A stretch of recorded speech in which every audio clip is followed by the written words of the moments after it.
Even as COVID-19 cases and hospitalizations show signs of plateauing in hard-hit pockets of the United States, the still rising death toll from the Omicron variant highlights the trail of loss that follows every virus surge.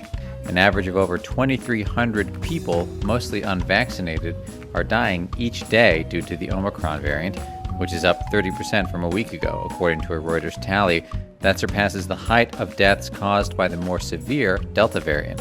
As the highly contagious Omicron surged in December and earlier this month, hospital systems from New Jersey to New Mexico buckled under the sheer number of patients. Some brought in for Omicron, others for something else, only to discover they too had the virus. And while cases nationally are down by 12% in the last 7 days, Wafa El-Sadir, a professor of epidemiology and medicine at Columbia University in New York City, warned this does not spell the end of COVID. I think for many people, there's been this sense of almost an anticipation or a hope that there'll be one day when COVID will be completely gone. That they'll wake up and say, okay, today there's no more COVID, and yesterday there was COVID. This is very, very unlikely. It's very unlikely that we're going to be able to eliminate or even eradicate this virus.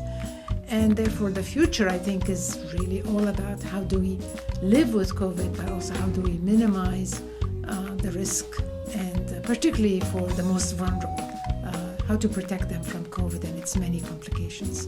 One bright note Tuesday, despite the recent uptick in deaths, according to a new U.S. study, Omicron does appear to result in less severe infections than seen during previous waves, with shorter hospital stays, less need for intensive care, and fewer deaths as a percentage of overall cases.